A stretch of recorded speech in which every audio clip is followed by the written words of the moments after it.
लाला तेरे काज एक बहुत सुंदर छोरी देखी है मैंने, और तो ले जावे आई हूँ, माँ चल मेरे संग। ठाकुर जी बोले कौन सी छोरी है? बोले अपने बरसाने में। बोले बरसाने में भानु बाबा की छोरी राधा रानी? पूर्णमासी बोले हम जाने तो तू सब है, बस बात बनावे। लाला माँ सबरी चर्चा कर रही है तो देखनो चाहे एक बार। तो वो सबरी तो यूँ कह रही तुम कैसे उछल बल के ले आओ, लेकिन लाला तो मैं बता दूं स्पष्ट बात, तू मेरे संग राजी राजी चलो चल, वहाँ पे सबरी सखीन को तो दिखा लाऊंगी, तेरो ब्याह हो जाएगा, बढ़िया प्रेम ते रहियो। फिर मनसुखा बोलो ऐसे नहीं जाएगा लाला हमारो, पहले मेरे काजी भी छोरी बताओ, जब मेरो ब्याह भी पक्को बताई दोगी तब लाला जावेगा और मैं संग जाऊंगा। पूर्णमासी बोले तो बिल्कुल ना लेके जाऊंगी। मनसुखा बोलो मैं तो जाऊंगा लाला, अकेले छोड़, यशोदा मैया ने जिम्मेवारी दे रखी है हमें, लाला एक क्षण के काज भी अकेलो नहीं रहेगा, हम तो संग जाएंगे। पूर्णमासी बोली अब लाला देख देरी मत करे, रात है जाएगी, फिर सब तो ढूंढेंगे, तू जल्दी चल मेरे संग बरसाने, और माँ सबरी तेरी प्रतीक्षा कर रहे हैं। ठाकुर जी बोले नहीं एक बार यूँ बताए तो मैं कैसा लग रहा हूँ? पूर्णमासी बोली लाला बहुत सुंदर लग रहा हो, बहुत चोखा लग रहा हो, बिल्कुल एकदम बढ़िया। अभी गैया चरा रहे हैं, गोबर लगाए जगह जगह पे, लेकिन फिर भी पूर्णमासी कह रही बहुत बढ़िया लग रहा हो लाला, ऐसी चलो चल। मनसुखा बोलो हम बता दे हम कैसे लग रहे हैं? तू तो ऐसा लग रहा हो कोई बंदर नहा के आयो हो, बाकी सबरे बाल चिपक जाए। मनसुखा बोलो तुम मुझे ज्यादा ना बोल रही, यो ना पता कि लाला अगर मैं इशारो कर दूंगा तो जावेगा नहीं बरसाने की ओर। पूर्णमासी बोली तू कर दे इशारो एक बार याकू।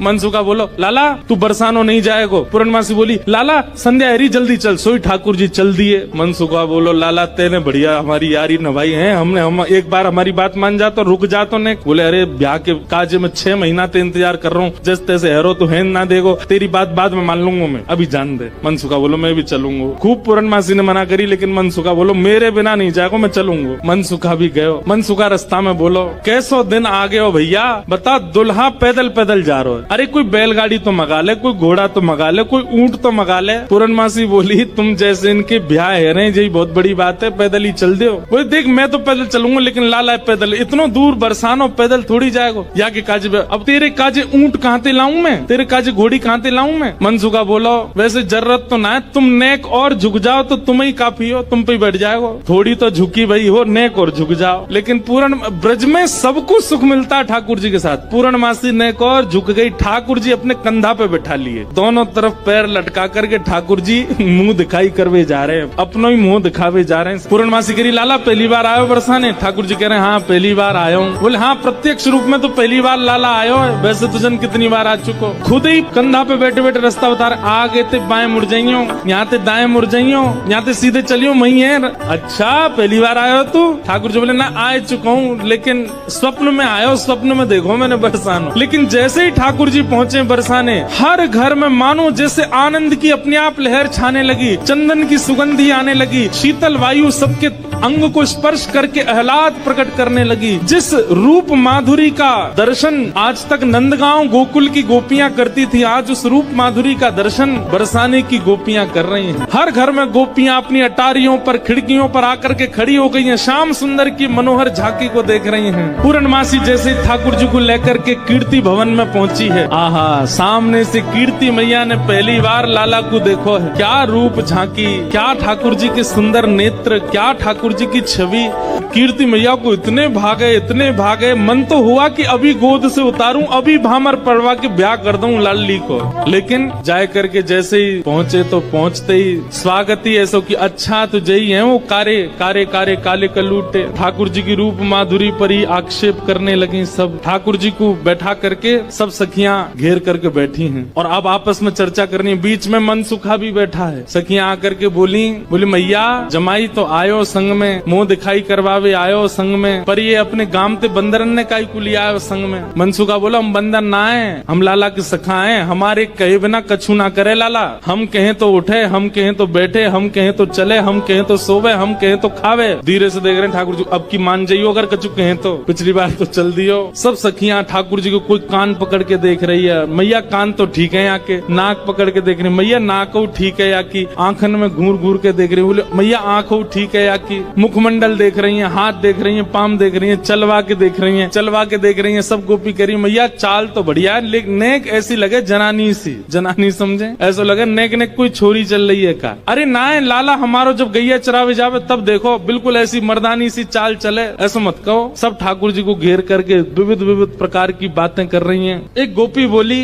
लाला तुम बाकी सब चीजन में तो ठीक हो, लेकिन फिर चोरी काय को करो। ठाकुर जी बोले हम चोरी ना करें, ये सबरे ब्रजवासी मक्खन निकालें, दूध घी दही सब इकट्ठो करें और कंस को जाकर के दया में, तो कंस के यहाँ जावे से रोकें, वहाँ हमारे चोरी करें। और मक्खन की चोरी, दूध की चोरी, दही की कोई चोरी है? चोरी तो आभूषण की होयो करे। तभी एक गोपी इतनी देर से बात बना रहे, कभी मनसुखा कछुके, कभी गोपी सब कछुके हैं। सब गोपियां बोली भैया देखो ये मेल बन नहीं रहे हो ब्याह को। बोले क्यों ना बनो? बोले बात यहीं आके अटक रही है कि लाला तुम्हारो कारो है, हमारी किशोरी जी गोरी हैं। अब ये सबरी ज्यादा ही कारो कारो करन लगी तो मनसुखा ने पकड़े ठाकुर जी के हाथ, बोले चल लाला ऐसी जगह हमें ब्याह ना करना जहाँ पे हमारी न को लाज नहीं है, न को हमारी इज्जत नहीं है। ठाकुर जी जैसे ही जान लगे मनसुखा के संग, इतने में ही सब गोपी दौड़ के गई और भीतर से किशोरी जी को लेकर के आई। आहा, अब यहाँ मनसुखा ठाकुर जी को खींच रहा, ठाकुर जी स्तब्ध खड़े, क्यों? सामने से किशोरी जी आ रही हैं। सब गोपियों में और मनसुखा में आपस में चर्चा होने लगी। अरे भैया मनसुखा तू अपने लाला यहाँ ते ले जा। बोले काय को? बोले हमारी किशोरी जी तो कमल जैसी, उनके सामने जो भोरा कितनो बुरो लगेगो, बगल में बैठो कैसो लगेगो, या हमारे तुम तो यहाँ ते ले जाओ। ये कितनों मुस्कुरा के सुंदर लग रहे हो, पर किशोरी जी की आती इनकी सबरी मुस्कुराहट फीकी पड़ेगी। सब सखियां कह रही बोले ले जाओ अपने लाला, कहीं और ही ब्याह कर लो। तो फिर अगली पंक्ति में मनसुखा कह रहे हैं क्या? जैसी संध्या है जाए सो कमल मुरझा जाए, अपनी पंखुड़ी ने समेट ले, ऐसे ही लाली आपकी कितनी सुंदर हो, कितनी खिली कमल सी हो, लेकिन लाला के आते ही इनके समस्त तेज को, समस्त योग को, समस्त बल को हमारो लाला ले लेगो। ऐसा है नहीं, पर मनसुखा कह रहा है। मनसुखा कह रहा हूँ हमारो लाला जैसी लाली के बगल में बैठेगो, सबरो तेज तुम्हारी लाली को अपने अंदर ले लेगो। ठीक है हम अपने लाला ले जा रहे हैं। और जैसे ही ठाकुर जी को हाथ पकड़ करके मनसुखा ले जाने लगो, दो चार सखीन के मुख मुरझाए गए। तो मानो जाते जाते कह रहे हैं मन में पछता हूँ मैं, अब भी समय बोल दो तो हम रुक जाएं, लाला ती ब्याह करा देंगे श्री जी को। हमें पता है मनी मन तो आप सब लोग ये सोच रहे हैं कि आपकी किशोरी जी से भी ज्यादा सुंदर आपको वर मिल रहा है। जैसे ही हाथ पकड़ करके ठाकुर जी को मनसुखा ले जाने लगो, बरसाने थे, इतने में ही सखी गई और भीतर से किशोरी जी को लेकर के आई। मनसुखा कह रहा हूँ मेरो लाला मेरी बात माने, अब मैं कह रहा हूँ चल लाला देख मेरे संग नंदगाम जा रहा है। इतने में सखी सब किशोरी जी को लेकर के आई। ठाकुर जी जा तो रहे थे मनसुखा के संग, लेकिन जैसी किशोरी जी आती दिखी ठाकुर जी तो वहीं स्तब्ध दे गए। मनसुखा खींच तो ही जा रहा हो, ठाकुर जी हिल नहीं रहे, वहां से सामने देख रहे। लाला कहा वे कौन को देख रहे हो? ठाकुर जी तो दूर से ही बलैया लेने लगे, तरण तोड़न लगे किशोरी जी को देख करके। किशोरी जी को देख करके ठाकुर जी तो मुस्कुराने लगे और वहीं स्तब्ध है गए। किशोरी जी देख के ठाकुर जी रुक गए। सब सखियां बोली हाँ मनसुखा ले जा लाला, नंदगाम ले जा। चल रहे लाला चल मेरे संग। ठाकुर जी बोले तू चलो जा, मैं तो ना जा रहा हूँ, मैं तो यहीं रहूंगा, श्री जी के सन्मुख ही विराजूंगा मैं। मनसुखा बोलो लाला आज तेने मेरी 2 बार नाक कटवाई है, एक तो तेने पूर्णमासी के सामने कटवाई, दूसरी अब सकीन के सामने कटवाई दे। बोले तेरी तो नाक कटेगी, मैं संग चलोगो, मेरो तो संबंधी कट जाएगो, तेरो ब्याह ना है, तू तो चाहे कि मेरो नहीं हो, मैं तो कर गया हूँ ब्याह, तू चलो जा। और वहीं किशोरी जी जैसे ही आई हैं, आहा, सेज पर ले जाकर के किशोरी जी को बिठाया, सुंदर सिंहासन पर किशोरी जी बैठी हैं। और तभी ठाकुर जी बगल में आकर के बैठे। जैसे ही ठाकुर जी आकर के बैठे, सब बरसाने की सखियां, गोपियां, कीर्ति मैया सब नजर उतारने लगी, आरती करने लगी। आहा, इतने सुंदर लग रहे हैं दोनों, आनंद में भर गए सब। ठाकुर जी तो बस किशोरी जी को ही निहार रहे हैं और कोई छवि नेत्रन में आई नहीं रही है। ठाकुर जी तो ऐसे निहार रहे हैं मैं मानो जैसे नवीन कोई उपमा प्रकट। किशोरी जी के सामने जैसे बैठे, कीर्ति मैया से पूर्णमासी बोली मैया देख लो कैसी छवि लग रही है, कैसा अद्भुत लग रहा है स्वरूप। मैया बोली ना मैं तो मनी वैसे ही चिंता कर रही, वास्तव में ऐसा लग रहा हो कि जैसे मानो हमारी लाली और ये लाला दोनों एक दूजे के काजे ही बने हैं, दोनों की छवि एक दूजे के काजे ही प्रकट भई है। आहा, ठाकुर जी के बगल में बैठते किशोरी जी कैसी लग रही है, मानो जैसे किशोरी जी तो कुछ स्वर्ण की अंगूठी है और वह स्वर्ण की अंगूठी में नील मणि श्री कृष्ण लगे हुए। दर्शन करके सब सखियां, सब बरसाने की गोपियां निहाल हो गई। सब कहने लगी मैया अब तो तुम मुहूर्त मत करवाओ, अब तो तुम कोई की प्रतीक्षा मत करो, ब्याह कर ही दो, आज लाला सही हाथ पड़ गयो आगे। कीर्ति मैया मनी मन विचार कर रही, बोले विवाह तो मन में तो है ही चुको है, मन में तो सबके भामर पड़ गई है ठाकुर जी की और किशोरी जी की। ठाकुर जी से सब लोग बोलने लगे, बोले देखो रूप में सुंदर है वे ते काम नहीं बनेगो, हमारी श्री जी के समान गुण है कि नहीं तुम्हारे अंदर। मनसुखा बोलो देख लो, जो कहोगे हमारो लाला करके दिखाई देगो, सब करबे में निपुण है हमारो लाला। मनसुखा कहने लगा लाला वंशी बजाए के दिखा दे इन लोगन। ठाकुर जी ने जैसे ही वेणुनाद अपने अधर पर धारण करी, वंशी अपनी कोमल उंगलियों से उसके चित्रों को आच्छादित करते हुए जैसे ही प्राण पिरोए वंशी में, आधे से ज्यादा जितनी सखियां वहां खड़ी थी सबको मूर्छा जैसी आने लग गई। जिन जिन पर किशोरी जी की दृष्टि पड़ रही थी केवल वो बची, बाकी सब तो जैसे मूर्छित हो। जैसे ही ठाकुर जी को वृंदावन में प्रादुर्भाव भयो है, कैलाश पर बैठे हुए देवादिदेव महादेव विचलित है गए, बोले ओहो ठाकुर जी पर ब्रह्म प्रकट भये हैं, मैं दर्शन करवे जाऊंगा। महादेव पधारे और सब गोपीन से आकर के कह रहे हैं हम भविष्य बताते हैं, यशोदा मैया को जाके कहो कि अपने लाला से मिलवाए हमें। यशोदा मैया से कोई गोपी ने जाकर के कही, बोले मैया द्वार पे एक जोगी आयो है, तो कह रही हैं आप लाला को एक बार दिखवाए दो, गंडा वंडा बांध जाएगा, नजर नहीं लगेगी लाला को। यशोदा मैया ने जैसे अटारी पे चढ़ के ऊपर से झांक करके देखे महादेव को स्वरूप कैसो है। अंग भभूत गले मुंड माला, मुंडन की माला गले में, शेषनाग फन फन फुसफार मर रो है, आंखों तिलक भाल में चंद्रा। नंदरानी यशोदा बोली इतनो भयभीत बाबा, और तू कह रही है मैं अपने लाला को या को दर्शन कराऊं, क्या कर दे नहीं मिलेगो मेरो लाला, ऐसो भयभीत। सखियों ने जाकर के महादेव से कही, बोले महादेव मैया कह रही है आपको स्वरूप बड़ो खतरनाक है, आपके गले में मुंडन की माला है, ये सर्प बैठे हैं, इन सबन को देख के लाला डर जाएगा, या हमारे मैया अंदर ना बुला रही आपको। महादेव बोले अरे मैया ये तो एक सर्प है, एक सर्प के मारे डर रही है, तेरो लाला तो शेषनाग 1000 फण वाले शेषनाग पे सोवे, तेरो लाला तो लाला तो 1000 फण वाले शेषनाग के ऊपर सोवे। इतने में यशोदा मैया अटारी पे आकर के बोली 1000 फण के ऊपर सोवे, मेरो शत्रु मेरे लाला के ऊपर ऐसो काय को लालचन लगावे, ऐसो दोष काय को लगा, मेरो लाला कोई सर्प के ऊपर ना सोवे। बोले मैया तू अपने लाला को रूप जाने ना, एक बार मुझको बुला भीतर, मैं बताऊं कौन है तेरो लाला। सब सखीन ने जाके मैया से कही मैया ये ऐसे ना जाएगो, लाला तो मिलके ही जाएगो। मैया बोली मैं सब जानू, बाबान ने थोड़ी बहुत सामग्री दियाऊंगी, सुई बस सामग्री लेकर के आनंदित हो जाएगो, चलो जाएगो। और यशोदा मैया सुंदर थाल में कछु सुंदर सुंदर सामग्री लेकर के सोने के थाल में सजा करके लेकर के गई हैं। बाबा झोली आगे करो, बोले काय को, ये सब सामग्री लो और सामग्री लेकर के यहीं पे आशीर्वाद दे जाओ, हमारा लाला ऐसे चिरजीव है। और बाबा कोई और कमी हो तो बताइए, सब आपके काम बनवा देंगे, लेकिन बाबा क्षमा करो लाला से नहीं मिलवाऊंगी।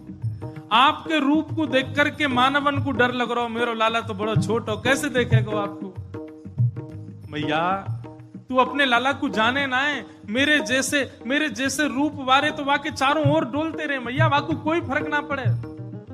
मैया हमें तेरी ये सब वस्तु नहीं चाहिए, कछु नहीं चाहिए। सखियां सब बोली तो बाबा कहा लोगे, प्राण ले जाओ हमारे, लाला से तो नहीं मिलवावेगी मैया। बोले मैया हमको केवल एक चीज चाहिए, मैया तेरे लाला को दर्शन करेंगे, बाकी बिना हम जाएंगे नहीं लौट के। मैया बोली अंतिम बार पूछ रही हूं भिक्षा चाहिए कि नहीं, मिलेगी तो केवल भिक्षा मिलेगी, लाला नहीं मिलेगा। महादेव बोले मैया भिक्षा नहीं चाहिए, बस अपने लाला को दर्शन करा दे और कछु नहीं चाहिए मुझको, ऐसा आशीर्वाद दे के जाऊंगा, जुग जुग जीवेगो तेरो लाला। मैया कह रही है बाबा तू जो कहेगो सो करूंगी, लाला नहीं दिखाऊंगी। महादेव वहीं अपना त्रिशूल गाड़ करके बैठ गए, बोले हम तुम्हारे द्वार पे ही बैठ जाएंगे, कभी तो नहीं करके आवेगो, अभी तो छोटो है, कल को बड़ो हो जाएगो तब आवेगो, जब आवेगो तब वासे देख लेंगे। यशोदा मैया बोली मुंह को अपनो लाला घर में बूढ़ो करना पड़ जाए तो दर्शन नहीं कराऊंगी, मैं हूं वचन दे रही हूं, बूढ़ा है जाएगा मेरो लाला भीतर ही, लेकिन तो को दर्शन नहीं कराऊंगी। और मैया बोली पीछे को द्वार खुलवा लूंगी, तू बैठो रहे यहीं पे, मेरो लाला पीछे तो चलो जाएगा। महादेव बोले मैया हम जोगी हैं, अनेक रूप धारण कर लेते हैं, चारों ओर से आपके नंद भवन को घेर लेंगे, कभी तो नहीं करेगा। मैया बोली रही बाबा तेरी हट और ये रही मेरी हट, अब देख तू मेरे लाला को कैसे देखे। सब गोपीन से कहती हाँ भैया आज जाने देख लियो सो देख लियो, अब मेरो लाला कोई को नहीं दिखेगा, अब तो लाला घर में ही रहेगा भीतर। यशोदा मैया भीतर चली गई, द्वार बंद कर लिए, खिड़की बंद कर ली, कहीं से भी दिख नहीं जाए ठाकुर जी। महादेव बाहर बैठे हैं, नेत्र बंद करके नन्हे से गोपाल जी का स्मरण कर रहे हैं चित्त में, और स्मरण करते हुए कह रहे हैं गोपाल जी इतनी दूर से हम चल करके आए, इतनी मेहनत करके परिश्रम करके आए, आपकी एक झलक देखवे के काजे आए, कोई और कछु तो आपसे चाहिए नहीं, और आप इतने जो है का नवाब बन के बैठे हो, भीतर से निकल के ही नहीं आ रहे हो। मैया के चित्त में नेक भावना प्रकट करो, दर्शन तो कराए अपनो। महादेव के भाव सुन करके यशोदा मैया की गोद में पौड़े भय ठाकुर जी ने रुदन करना प्रारंभ किया, और ऐसे रोए ऐसे रोए ऐसे रोए। ठाकुर जी खूब प्रयास की, मैया ने दूध पिलायो, दही चटायो, शहद चटा दियो, ठाकुर जी नहीं शांत भये। खूब झुंझुना दे, लेकिन ठाकुर जी नहीं शांत भये। पलना झुलाया, जो जो मैया कर सकती सब कर लियो, लेकिन ठाकुर जी को तो रोनो बंद नहीं। नीलमणि लाल मणि है गए रोते रोते, लाल पड़ गए ठाकुर जी महाराज, ऐसे जोर जोरते फूट फूट के रो में। एक गोपी आके बोले, मैया बुरा नहीं मानो तो एक बात कहूं। बोले कहो। आपके लाला को नजर लग गई है, और कितनी नजर उतारवे पे ये नजर उतर नहीं रही है। अब तो कोई सिद्ध महात्मा आवे, महर्षि आवे, जोगी आवे, वही से ये नजर उतर सके। और मैया मुझे तो ऐसा लगे सुबह से एक जोगी द्वार पे बैठो है, वहां को दर्शन कराए दो। कहा पतो वो लाला की नजर दूर कर जाए। यशोदा मैया बोली, जाके पहले वहां से पूछ लो, लाला की रुदन दूर कर दे तो भीतर लइयो, और वो भी दूर से देखेगो, मैं बाकू गोद में नहीं दूंगी। महादेव के पास गोपियां दौड़ी दौड़ी गई, बाबा बाबा ए जोगी बाबा चलो। यशोदा मैया मान गई, राजी है कि भीतर चलो। महादेव बोले, मना कर दो, हम पे समय नहीं है, अब नहीं आ रहे हम, अब तो यहीं बैठे रहेंगे, उनकी गरज पड़े तो लाला को बाहर ले आए, अब हम नहीं आ रहे। तब एक गोपी बोली, बाबा ज्यादा इतरावे मत, तू जाने ना है ब्रजवासी हैं हम। लाला अगर तेरे झाड़े ते शांत नहीं होगा तो हम पे बहुत तरीका है शांत करवे के। अवसर मिल लो, चूके मत, जल्दी चल भीतर। मिलिया लाला ते। एक गोपी ने महादेव को प्रलोभन दियो, बोले अगर आप भीतर चलोगे तो मैं प्रयास करूंगी कि लाला आपकी गोद में आ जाए। जैसे ही गोद की बात सुनी, सोई खड़े गए, बोले आप मेरी गोद में दोगी उनको? तो मैं प्रयास करूंगी, भीतर चलो। जैसे ही महादेव ने नंद भवन में प्रवेश किया, प्रथम चरण रखते ही ठाकुर जी का रुदन धीरे धीरे कम हो रहा है। जैसे जैसे महादेव समीप जाएं, ठाकुर जी का रुदन धीरे धीरे कम होता जा रहा है। यशोदा मैया बोली, हाँ हाँ ठीक है रो, ठीक है रो, ठीक। सुनो बाबा देखे वापिस चलो जा, ठीक है को लाला। बाबा अब तो लाला सो गए बाहर। जैसे ही महादेव को बाहर किया, ठाकुर जी फिर रोने लगे। यशोदा मैया समझ गई, या जोगी नहीं कछु कियो, या लेके आओ भीतर। महादेव सामने आकर के खड़े हो गए, मैया गोद में लेके बैठी है, ऊपर ते छुपा रखे हैं ठाकुर जी, और नेकी दिखा रही। बाबा देख लेते कि बोले मैया ऐसा मत करो, हम बहुत दूर, हम कुछ नहीं कहेंगे आपके लाला को। बोले कहां करूं? बोले पलना में लिटा दो, दूर खड़ी है, जाओ हम देख लेंगे हमें क्या करना। यशोदा मैया बोली, मेरा हृदय निकरो जा रहा बाबा। बोले मैं सौगंध खा रहा हूं मैया, और मैं आज नजर उतार के जाऊंगा, और तू कुछ सौगंध खा के कह रहा हूं, जब तक तेरो लाला बड़ो नहीं है जाएगो, जब तक तेरो लाला पृथ्वी पर रहेगो, मैं या की नजर उतार के काजिया के संग ही रहूंगा।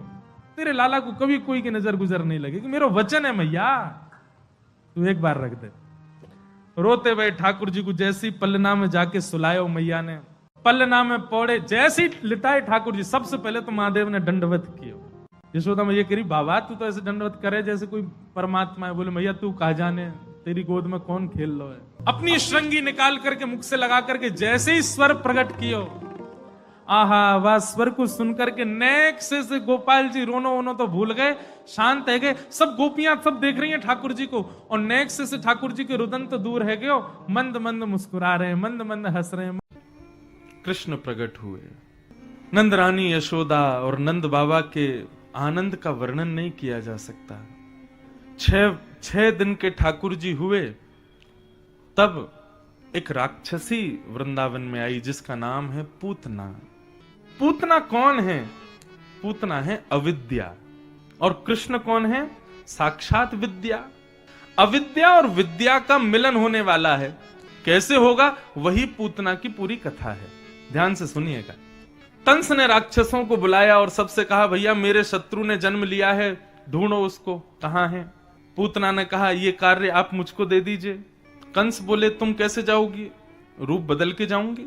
बस यही गलती की पूतना ने कि रूप बदल के गई भगवान के आगे। पूतना अति सुंदर बनकर के गई वृंदावन। पूतना को कैसे पता चला कि ठाकुर जी कहां है? उसको पता नहीं चला।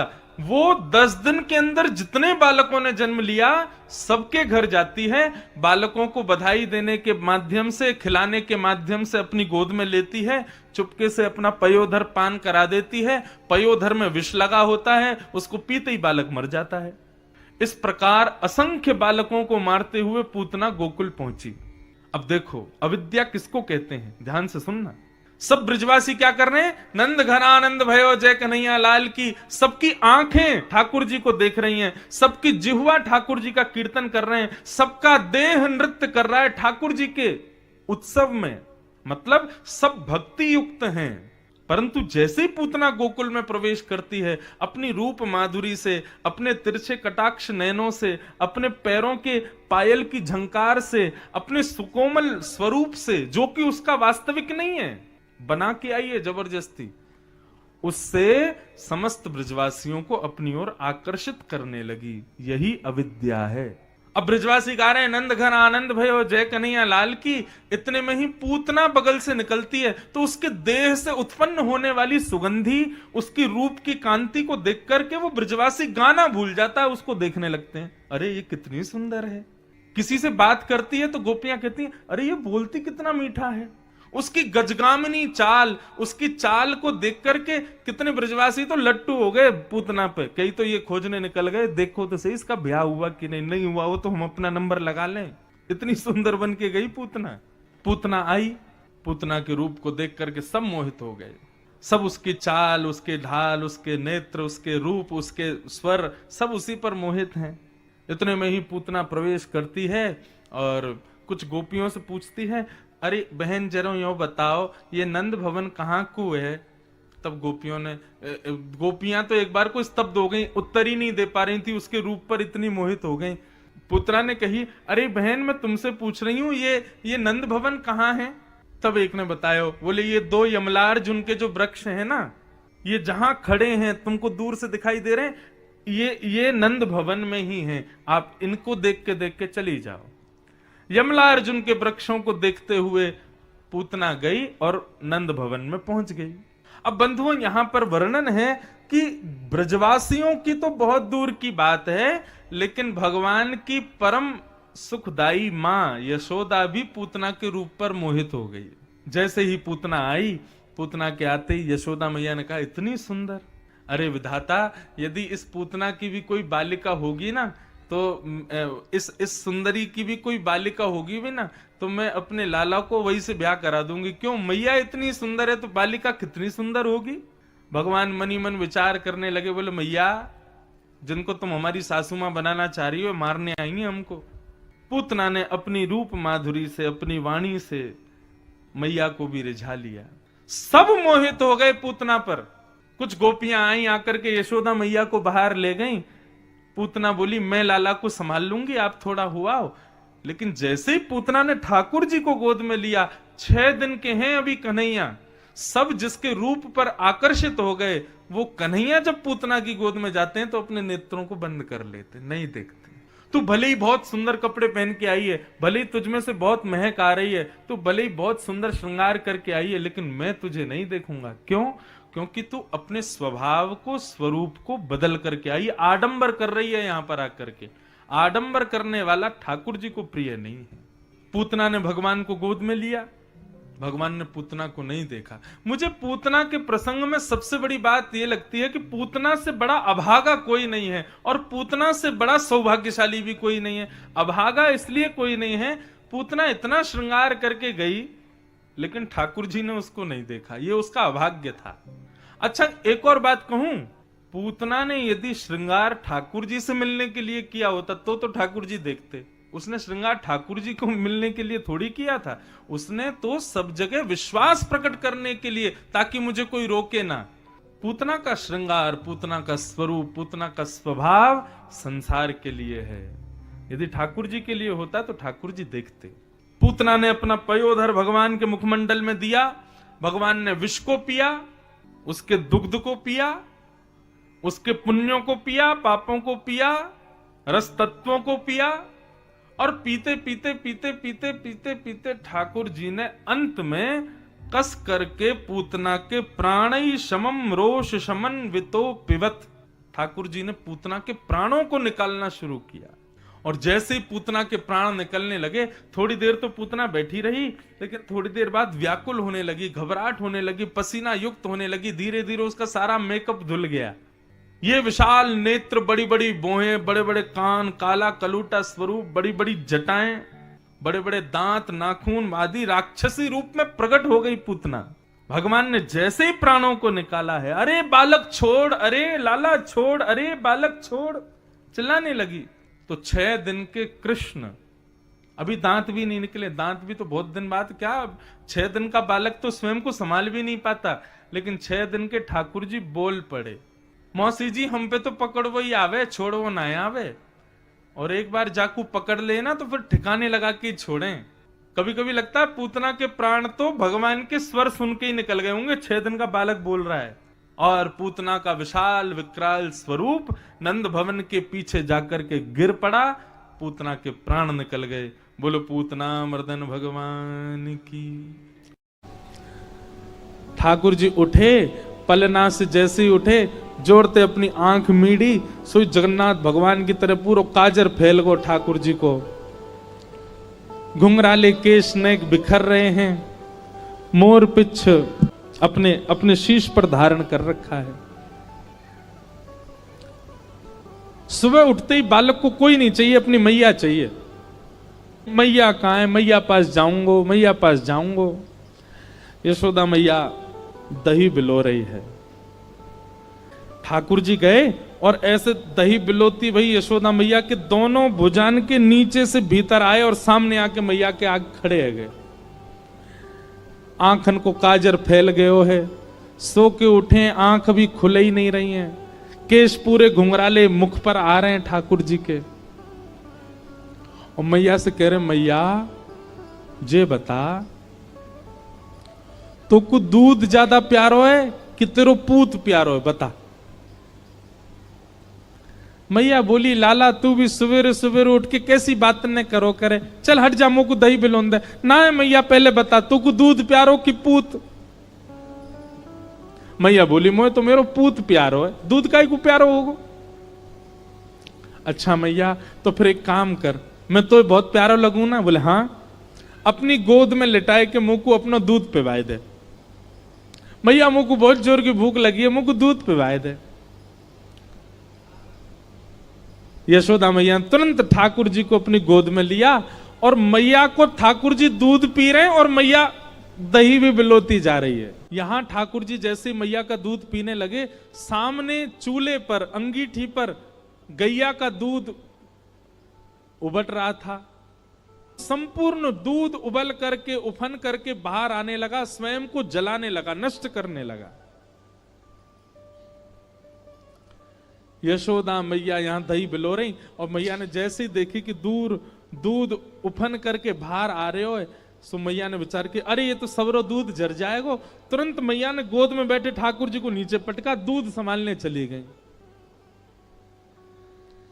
ठाकुर जी खड़े है गए। अब ही मैंने पूछी तो को दूध प्यारो कि पूत, तो बोली पूत प्यारो, और बाद दूध के पास भाज गई मैया।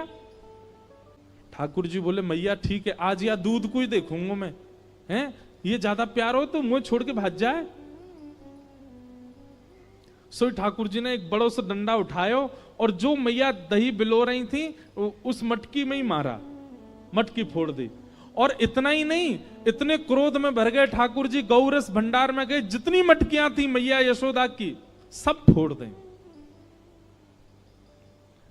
यशोदा मैया ने दूध संभाला और संभाल करके पीछे मुड़ करके देखा तो मां दही की हंडी फूटी पड़ी है और सबरे मटका फूट रहे हैं और लाला उछल उछल करके सबरे मटकान को फोड़ते जा रहा है।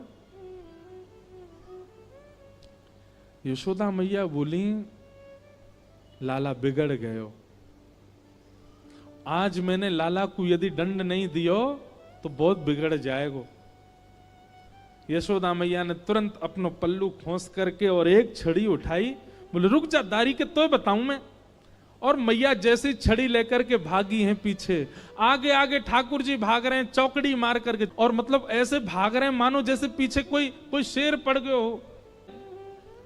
अब यशोदा मैया तो बेचारी 80 बरस की, फिर भी पीछे दौड़ रही हैं और ठाकुर जी चौकड़ी मार के यहां थे वहां कूदते कादते भय दौड़ रहे हैं। थोड़ी दूर पहुंचे होंगे कि यशोदा मैया तो थक गई और बीच रास्ता में बैठ गई, जोर जोर से सांस लेने लगी, अपने पसीना पहुंचने लगी। इतने में ठाकुर जी ने पीछे मुड़ के देखी और पीछे मुड़ करके देखी यशोदा मैया बैठ गई, एक वृक्ष की आड़ में चले गए और वहीं से कह रहे मैया का भयो, तू भाग क्यों ना रही मेरे पीछे। यशोदा मैया बोली लाला मैं थक गई हूं ना, अब बूढ़ा बड़ो शरीर है, तू इतना दौड़ावे मुंह को, अब मैं हार गई हूं। ठाकुर जी बोले मैया, ठाकुर जी को चिंता हो रही है मैया की, मैया तेरी हार कैसे दूर होएगी। यशोदा मैया बोली अच्छा सीधे कितने ठाकुर जी। यशोदा मैया बोली मेरो लाला दौड़ के आवेगो और आके मुंह को अपने अंक में भर लेगो, सोई मेरी हार दूर रह जाएगी। सो ठाकुर जी एक बार तो दौड़े मैया की ओर और दौड़ के फिर रुक गए। मैया बोली कहा भयो लाला आजा। ना है मैया मैं ना आऊंगा। बोले क्यों, वो तेरे हाथ में जो छड़ी है ना, तू या ते मुंह को बहुत डर लगे, पहले या को दूर फेंक तब आऊंगा। और कहा पता तेने या ते 2-4 बार मार दियो तो मेरे लग जाएगी मैया, पहले या को फेंक। मैया बोली सांची बता, या को फेंक दूंगी तो आ जाएगा। बोले हाँ। मैया ने जैसी छड़ी फेंकी, ठाकुर जी दौड़ करके गए, बिल्कुल विचार नहीं किया कि मैया मुझे पकड़ लेगी। दौड़ करके गए और मैया के अंग से लग गए और जाके मैया के प्रश्वेत संभालने लगे। मैया तू तू तू ठीक है, जा तू हारे मत। यशोदा मैया को पहले तो बहुत सुख मिला, ठाकुर जी अंक में आ गए, पर थोड़ी देर बाद यशोदा मैया ने चेहरे का रंग बदला, कहने का ढंग बदला, तुरंत लाला पकड़ लिए जोर से। अब आयो हाथ में, चल तो बताऊं मैं अभी। ठाकुर जी बोले मैया तू तो यूं कह रही कि मैं तो ना पकड़ूंगी। बोले मैं तो झूठ बोल रही तो थे। अच्छा मैया तू झूठ बोले, मैं तेरो लाला ना हूं आज के बाद, पूरे गोकुल में हल्ला कर दूंगा मैं तो नंद बाबा को लाला हूं, यशोदा को लाला ना हूं। यशोदा झूठ बोले, हाँ बोल दियो जाए करके। अब तो उखलते बांधूंगी और आज ना तो रोटी मिलेगी ना मक्खन मिलेगो, खड़ो रहे पूरे दिन, ऊधम मचावे। यशोदा मैया के अंक में भर गए। मैया तो पकड़ के ले गई और लाला को जाकर के ऊखल से बांधन लगी। जैसे ही रस्सी ला करके मैया ने ऊखल से लाला के पेट में बांधनी चाहिए, सोई रस्सी छोटी पड़ गई। मैया बोली रस्सी छोटी कैसे पड़ गई। मैया गई और बड़ी रस्सी लेकर के आई। बोले हाँ अब याते बंध जाएगो। मैया ने जैसी ऊखल में लेकर के और जैसे ही ठाकुर जी को ये छोटी पड़ गई। क्यों, तो कहते हैं दाम का मतलब होता है रस्सी और उदर का मतलब होता है पेट। ठाकुर जी सारी रस्सी को अपने पेट में भरते जा रहे हैं, इसीलिए उनका नाम पड़ गया दामोदर। यशोदा मैया ने सबरी गौशाला की रस्सी इकट्ठी करके एक ते एक बांध दी। अब तो बंधेगो, लेकिन अब के भी जब बांधा तो रस्सी फिर छोटी पड़ गई। यशोदा मैया एक क्षण आश्चर्यचकित होकर के ठाकुर जी की ओर देखने लगी। इतनी बड़ी रस्सी लेके आई, ये छोटी कैसे पड़ गई। और यशोदा मैया के चित्त में अचानक भाव उत्पन्न होने लगा।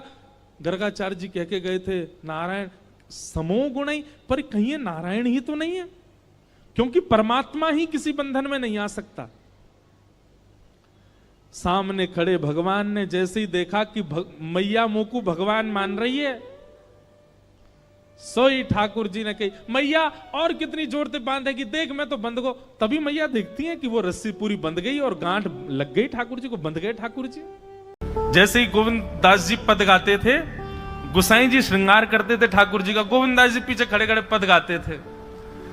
तो जैसे ही गुसाई जी श्रृंगार करते करते थोड़ा श्रृंगार लेने के लिए नेक दूर जाते, ठाकुर जी ऐसे खड़े खड़े नीचे से एक मोती उठाते, मोती उठा के ये मारते टक के गोविंद दास के सिर पे। और जैसे ही गोविंद दास के सिर पे लगती, गोविंद दास कहते माने ना दारी की तो बताऊं रुक जा। जैसे ही वो मोती लेकर के वापस गोविंद दास मारते, तब तक गुसाई जी वापस आ जाते। और गुसाई जी के आते ही वो मोती ठाकुर जी की जगह गुसाई जी में जाके लग जाता। गुसाई जी कहते हे गोविंदा, तू ठाकुर जी को मोती मार रहा है। गोविंदास बोले मेरो माथो देखियो, ये गुम्माटो फूल गो, ये आपके लाला ने मारो मोए। आपको लाला ऊधम मचावे वो ना दिखाई दे आपको, और मैं नेक कछु कह दूं सो मुंह पे चिल्ला रहे हो, मुंह पे बरस रहे हो, या समझा लो बहुत ऊधम मचावे ये। ऐसी लीला करते हो। गुसाई जी के नेत्रों में आंसू आ जाते, बोले गोविंदा तू कितनो भाग्यशाली, तेरे संग ठाकुर जी लीला करें। गोविंद दास के साथ ऐसी ऐसी लीला करते महाराज। तो दोपहर के समय जैसे ही मंदिर बंद होते, ठाकुर जी महाराज फेंटा कस के आ जाते, ए गोविंदा चल खेलवे चल रहे हैं। ठाकुर जी गोविंदास के संग खेलने जाते। एक दिन ठाकुर जी बोले, गोविंदा तू घोड़ा बन जा, मैं तेरे ऊपर बैठ के डोलूंगो। गोविंदास जी घोड़ा बन गए। घोड़ा बन के ठाकुर जी ऊपर बैठ गए और गोविंदास की 2 पौनी बना दी ऐसी, और 2 पौनी इनको ऐसे पकड़ पकड़ के ठाकुर जी चला रहे हैं। और ठाकुर जी तो खेले भैया, कछु भी कर सकें। गोविंदास के ऊपर बैठ गए और उसको चलाने लगे। अब चलते चलते गोविंदास रुक गए। तो ठाकुर जी बोले, ए गोविंदा चल, ए मेरे घोड़ा चल। गोविंदास जी बोले, जय जय जय जय, नेक उतर जाओ। ठाकुर जी बोले, काय को? गोविंदास जी बोले, लघु शंका लगी है, नेक मुझे जानो है, नेक उतर जाओ। ठाकुर जी बोले, ऐसी बात कर रहे हो गोविंदा? हैं कोई घुड़सवार घोड़ा पे बैठ के घूमे और घोड़ा को लघु शंका आवे तो वो का यूं के, ओ भैया नेक उतर जा, मैं लघु शंका करके आऊं, फिर बैठी हो मेरे ऊपर। गोविंदास जी बोले, तो कहा आज्ञा? बोले, आज्ञा वो ये जो कह रहा हूं, जैसे घोड़ा बिना आज्ञा लिए अपने व्यक्ति को ऊपर बैठा के सब काम कर ले, वैसे तू कर ले। तो गोविंदास जी ऐसे घोड़ा बन करके चल रहे हैं, ठाकुर जी ऊपर बैठे हैं और सब कर आए काम। अब इतने में ही कोई व्यक्ति वहां से जा रहा था। अब उस व्यक्ति को ठाकुर जी नहीं दिख रहे हैं, उसको गोविंदास चलते चलते दिख रहे हैं। उसने जब देखा, अरे राम राम राम राम जी, गोविंदास जी क्या? महाराज किसी व्यक्ति ने गोविंदास जी को ऐसे देख लिया, ओहो जी तो ऐसे ही डोल रहा है और चलते फिरते ही कर रहा है। गोसाई जी से जाकर के शिकायत कर दी और गोसाई जी से कही, बोले गोसाई जी आपने गोविंदास को बहुत सिर पर चढ़ा लिया आज। अरे भाई, खड़े होके लघु शंका करना भी मना है शास्त्रों में, वो तो ऐसे बैठ करके चलते चलते कर रहा था, वस्त्रों में ही कर रहा था, इतना अपवित्र, और आप उसको मंदिर की सेवा देते हो। गोसाई जी को सुन करके अच्छा नहीं लगा। शाम को स्नान आदि करके दूसरे वस्त्र पहन करके गोविंदास आए। आकर के आपने गोसाई जी को प्रणाम किया तो गोसाई जी ने मुंह फेर लिया। तो गोविंदास बोले, जय जय, आप नाराज हो हमसे? गोसाई जी बोले, आप आचार विचार सब भूल चुके हैं अपना। आप इस प्रकार से आज कुछ कर रहे थे, मुझे लोगों ने बताया आकर के। गोविंदास जी बोले, आपकी बात है जाए तो मैं बोलूं? बोला हाँ बोलो। बोले, मोते मत कहो, अपने लाला को समझाओ। जय हट करके बैठे, जय जिद करे, कहा करूं, कहां तक समझाऊं जाकू मैं? आज मुंह को घोड़ा बना लियो और घोड़ा बना के मेरे 2 पौनी बना के ऐसे ऐसे चला रहे मुंह। तब मैंने इनसे कहीं जय जय उतर जाओ, मैंने एक लघु शंका कर आऊं, स्नान कर आऊं, फिर बैठ जाइयो। तो मुझे बोले, घोड़ा कभी आज्ञा ले, तू तो मेरा घोड़ा है, ऐसे कर ले। इनकी आज्ञा सो मैंने कियो, मैंने अपनी इच्छा सो नहीं क्यों? नहीं, मैं क्यों करूंगा ऐसा? गोविंदास जी की बात सुनकर के गोसाई विठलनाथ जी इतने भावुक हो गए, इतने भावुक हो गए।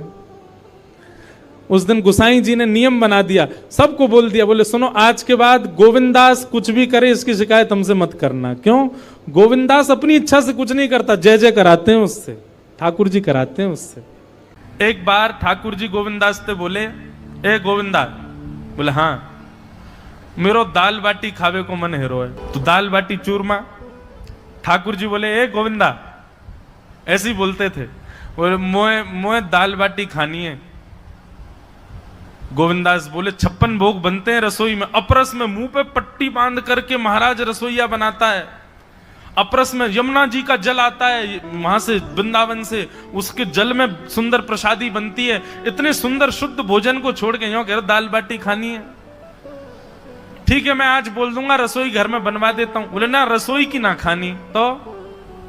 बोले, तेरी कदम खंडी में आऊंगा। गोविंदास जी जहां बैठ करके भजन चिंतन करते थे, मंदिर से थोड़ा दूर था, सुंदर वन था गिरिराज जी में। बोले, मां आऊंगो और वहीं पे तू कंडा, वही गोबरी कंडा में बना, और कंडा में बना के तैयार कर, मैं आऊंगा वहीं खाऊंगा। गोविंदास जी बोले, यहां सब लोग आपको मंदिर में पूजने आते हैं, आप यहाँ पे भगवान हो, ऐसे कहीं खाने पीने आओ। बोले, कोई को पता थोड़ी चलेगी, मैं आ जाऊंगा, तू चिंता मत करे, तू सुन, तैयारी कर ले। आज मैं तेरे यहां आके प्रसाद पाऊंगा। गोविंददास जी चुपचाप मंदिर से भाग गए, किसी को बताया नहीं। किसी को पता थोड़ी कि ठाकुर जी ऐसे बाहर भी चले जाते हैं, सबको लगे अंदर ही रहते हैं ये। गोविंददास जी दौड़ करके गए, बढ़िया कंडा में बढ़िया उपले उपले लगा करके, वो महाराज बाटी बनाई, दाल चढ़ा दी, सुंदर ठाकुर जी आएंगे पाने। एक पंथ दो काज, ठाकुर जी को दो लीलाएं एक साथ करनी थी। एक तो गोविंददास के संग सुख लेना है, और एक झाड़ू लगाने वाला गिरिराज जी की तलहटी में झाड़ू लगाता था, उसको मंदिर में प्रवेश नहीं करने देते थे लोग। तो वो बेचारा बाहर खड़ा खड़ा ही दर्शनार्थियों से पूछता था कि ठाकुर जी दिख कैसे रहे, मुझे ये बता दो। दर्शनार्थी आकर के बताते थे, नीली ठाकुर जी ने बाघा पहना है, गले में मोतियों की माला है, मकराकृत कुंडल है, ऐसा टिपारा ठाकुर जी के सिर पर रखा है, और ऐसा ठाकुर जी का श्रृंगार है। तो वो बाहर खड़ा खड़ा नेत्र बंद करके सुन सुन करके ही अपने चित्त में एक झांकी बना लेता था, और मन में सोचता था ऐसे दिख रहे होंगे ठाकुर जी। पर रोज प्रार्थना करता था, नाथ मुझे लगता है इस जन्म में तो आप मुझे कभी नहीं दिखोगे, भगवान इस जन्म में तो मैं आपके योग्य नहीं हूं, पर मेरे पर बस इतनी कृपा कर दो कि अगला जन्म मुझे दीजिएगा तो कुछ नहीं तो चेंटी बना देना, तो चेंटी बन करके मैं आपके 56 भोग में ही आ जाऊंगा, भीतर आके आपका दर्शन कर लूंगा, लेकिन मुझ पर अनुग्रह कर देना। ठाकुर जी उसके इस भाव से इतने रीझ गए। गोविंददास को बोला था कि दाल बाटी खाने आएंगे, अब मंदिर बंद करके सब तो चले गए वहां से, सब लोग भोजनालय में भोजन प्रसाद पाने लगे। ठाकुर जी मंदिर से निकले अचक करके बाहर, गिरिराज पर्वत के ऊपर विराजते थे। जैसे ही बाहर निकल करके आए तो गिरिराज पर्वत के नीचे ही वही झाड़ू लगाने वाला उन नेत्रों से आंसू बह रहे थे, ठाकुर जी का चिंतन कर रहा था। आज ठाकुर जी ऐसे दिख रहे हैं, सिर पर चांदी का मुकुट पहना है, ठाकुर जी ने आज गुलाब का इत्र लगाया है, ठाकुर जी के ऐसे ऐसे मकराकृत ठाकुर जी के कटाक्ष, वो सब चिंतन कर रहा था। ठाकुर जी नीचे उतर करके जाने लगे, इतने में ही ठाकुर जी ने लीला करी और जोर जोर से ठाकुर जी चिल्लाने लगे, अरे जल्दी ते आइयो, देखियो मेरे पाम में कांटो लग गयो, अरे जल्दी ते कोई आओ या कांटे को निकारो, मुझको तो बहुत दर्द है रहा है, अरे भैया जल्दी आओ जल्दी आओ। अब ये स्वर जैसे ही सुना उस झाड़ू लगाने वाले ने, उसके नेत्र खुल गए। उसने देखा, बोले कि ये स्वर कहां से आ रहा है। उसने जैसे ही नेत्र उठा करके ऊपर देखा, तियों की माला पहनी है, मकराकृत कुंडल पहना है, चांदी का मुकुट चमक रहा है मस्तिष्क पर, ठाकुर जी के केश घुंघराले लहरा रहे हैं, और ठाकुर जी अपनो एक पाम हाथ में पकड़ करके और एक पैर पर लंगड़ी जैसे खेलते हैं, ऐसे ठाकुर जी कूद रहे हैं यहां से वहां। नीचे से झाड़ू लगाने वाले लिखे, अरे ऐसा पुरुष तो मैंने जीवन में कभी नहीं देखा, ये कैसा पुरुष है। नीचे से ही ठाकुर जी को देखने लगा। अब स्वरूप उसको पता था, तो उसने कही ये जरूर ठाकुर जी होंगे, वहीं से प्रणाम करें। ठाकुर जी बोले प्रणाम कर रहा हूं, दारी के जल्दी ऊपर आ, कांटो लगो मेरे पाम में या को निकार। बोलने लगा, बोले मैं ऊपर नहीं आ सकता, गुसाई जी मारेंगे, सब लोग डांटेंगे मुझे। अरे नहीं गुसाई जी ऐसा कुछ ना कहें, ये सब तो बाहर के लोगों ने नियम बना दिए, मैं तो सबसे मिलूं, तू आजा जल्दी ऊपर। जैसे ही ऊपर गया, ज्यों-ज्यों ठाकुर जी के समीप जाए त्यों-त्यों उसके नेत्र सजल होते जाएं। ठाकुर जी के बिल्कुल समीप पहुंच गया। भगवान बोले, देख काई को रो भैया, जल्दी कर, मेरे पाम में कांटो लगो या को निकार। जिन चरण कमलों के स्पर्श के लिए सदा लक्ष्मी लालायित रहती है, ठाकुर जी ने उसकी गोद में अनायास अपने चरण रख दिए। बोले जल्दी कांटो निकार, कांटो लगो मेरे पाम में। अब वो ठाकुर जी के सुंदर तलवों को अपने हाथ से ऐसे देख रहा है, ढूंढ रहा है कहां कांटा लगा है, कहीं उसको कांटा मिल गया। अब इतने कोमल चरण ठाकुर जी को, उसके नेत्रों से आंसू भी गिरते जा रहे हैं, भाव विह्वल होता जा रहा है। मेरे सौभाग्य की सराहना, ठाकुर जी के इतने समीप। कांटा निकालने के लिए बार बार अपने अंगूठे से खींचे, लेकिन कांटा नहीं निकले। ठाकुर जी बोले, अरे जे हाथ पे ना निकलेगो। उसने पूछा कैसे निकलेगा? बोले अरे मेरो पाम पकड़ के अपने मुंह के पास ले जा और दांतन से निकाल, तब निकलेगा ये। आहा, कितनी कृपा की ठाकुर। कृपा की न होती जो आदत तुम्हारी, तो सूनी ही रहती अदालत तुम्हारी।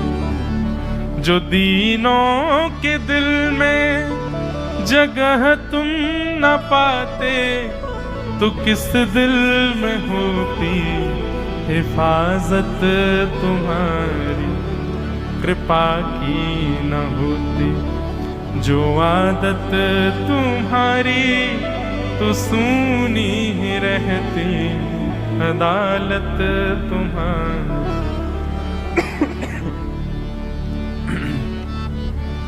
कितनी कृपा। उसने कांटा निकाला मुख से। ठाकुर जी बोले अब चल, मुंह से चलो ना जा रहा। गोविंद दास ने अपनी कदम खंडी में दाल बाटी बनाई है, मुंह ले चल वहां पे। बोला कैसे लेके चलूं? बोले तेरे कंधान पे बैठ जाऊंगा मैं। और ठाकुर जी ने अपने दोनों पांव ऐसे लटका लिए उसके यहाँ पे और सिर पकड़ करके उसके ऊपर ही बैठ गए। बोले चल ले चल मुंह को। वो तो महाराज बेहोशी सी हो रही है, उसको विश्वास ही नहीं हो रहा ठाकुर जी मेरे संग इतनी बड़ी लीला कर रहे हैं। गोविंद दास की कदम खंडी में पहुंचने से पहले उस बालक ने ठाकुर जी गोविंद दास जी मुझे बहुत मारेंगे, अगर उनको पता चल गई मैंने आपको छू लिया है तो मुझे बहुत डांटेंगे। आप एक काम करो, अब यहां से आप पैदल चले जाओ, मैं यहीं खड़ा हूं। ठाकुर जी बोले यहीं खड़ो रही हो, तेरे काजी दाल बाटी लेके आऊंगा मैं। ठाकुर जी पहुंच गए गोविंद दास के पास। आहा, जो ठाकुर जी अचल दिखते हैं सबको मंदिर में, वो सचल दिखते हैं गोविंद दास को। कितनी बड़ी कृपा। गोविंद दास के यहाँ ठाकुर जी पहुंच गए और पहुंच करके ठाकुर जी बोले चल गोविंदा जल्दी खवा, मुझको तो बहुत जोर की भूख लगी है। गोविंद दास बोले हाँ हाँ बिराजो। सुंदर व्यवस्था कर दी। ठाकुर जी बैठ गए और बैठ करके सामने पत्तल पर महाराज बाटी रखी, दाल रखी, चूरमा रखी, चटनी रखी, सब बढ़िया सुंदर सजा दी। अब ठाकुर जी पा रहे हैं, प्रेम से पाते जा रहे हैं और पाते पाते बीच में कहे और ला, और जल्दी ला, भूख लग रही है मुझको। गोविंद दास बोले पहले इनको तो खा लो। अरे ना तू जाने ना है मंदिर में मेरो भूख कैसे लगे? थाली में 2 रोटी और ये सब्जी, इनते मेरो पेट थोड़ी भरे। मेरे सामने तो सबरी सामग्री धर दो, मेरो जो मन होगा मैं उठा उठा के पाते जाऊंगा। अरे गोविंदा जल्दी जल्दी लेके आ। अब गोविंद दास जी पीछे मुड़ करके बढ़िया सुंदर बाटी वाटी सेके। इतने में ठाकुर जी क्या करें, एक बाटी तो खा जाएं और दूसरी बाटी उठा के अपनी जेब में धरते जाएं। वो संग आयो वाक्य काजी लेके जानी है। अब तुम्हारा ठाकुर जी खाते जाएं भरते जाएं, खाते जाएं भरते जाएं। गोविंद दास बोलो ठाकुर जी ये तो मैं मानूं कि आपकी खुराक बहुत है, पर इतनी ज्यादा है ये मुझको विश्वास नहीं है रहा है। क्यों हैं? 56 बाटी खा गए हो अब तक आप? अरे कोई तुकना है, पेट है कि समुद्र है, कुआ है, कहा है आपको? ठाकुर जी बोले अच्छा दारी के ऐसे बोले, चलो जाऊंगा मैं। अरे नहीं जय आप तो पाओ। ठाकुर जी तो जेब में भरते जा रहे थे। अब ठाकुर जी का पेट भर गया। ठाकुर जी बोले चल भैया गोविंदा अब पेट भर गया, नेक देर हम एक पेड़ के नीचे बैठ के नेक सुस्ताए लें, फिर बाकी बाद मंदिर में जाएंगे। 4 बजे मंदिर खुल जाएगा दर्शन देने। जैसे ही ठाकुर जी खड़े भये महाराज, सोई उनकी पीतांबरी फैल गई। पीतांबरी फैली। गोविंदास बोले जय ये बाटी खाए के आप इतनी जल्दी मोटे कैसे है गए? ये पेट आपको है तो सही, लेकिन ये इतना चौड़ो कैसे है गो? और पेट कोई खावे तो वो आगे की तरफ निकले, ये कोने में कैसे निकल रहा है? ये दोनों तरफ पेट बाहर कैसे आ रहा है आपको? ठाकुर जी बोले ना कछु ना कछु, नहीं दिखाओ। अब तो महाराज गोविंदास ने पकड़ के जैसे ही पकड़े तो अंदर से बाटी निकल आई। जे बाटी कौन के काजे भर के ले जा रहे हो? सही बताइयो लाला, कौन के काजे? कोई और सखा बना लियो तुमने मेरे अलावा? गोविंदास जी बाहर गए। बाहर जाकर के देखा तो एक वृक्ष के पीछे वो झाड़ू लगाने वाला बैठा था। अच्छा तो अब जे आपको सखा बन गए, जे आपको मित्र है गयो, या के काजे बाटी भर के ला रहे हो? ठाकुर जी कहे अच्छा अरे भैया ठीक है, अब तू सबंत कह मत दियो कि मैं या के संग आयो, या के संग खेलूं। अरे बेचारो बड़ो प्रेम करे मोते, ये भूखो बेचारो, मैंने सोची या के काजे बाटी ले चलूं। गोविंद दास जी के चित्त में एक क्षण के लिए तो ये भाव आ रहा है कि ठाकुर जी कितने प्रेमी हैं, लेकिन बाहर से कैसा दिखा रहे हैं?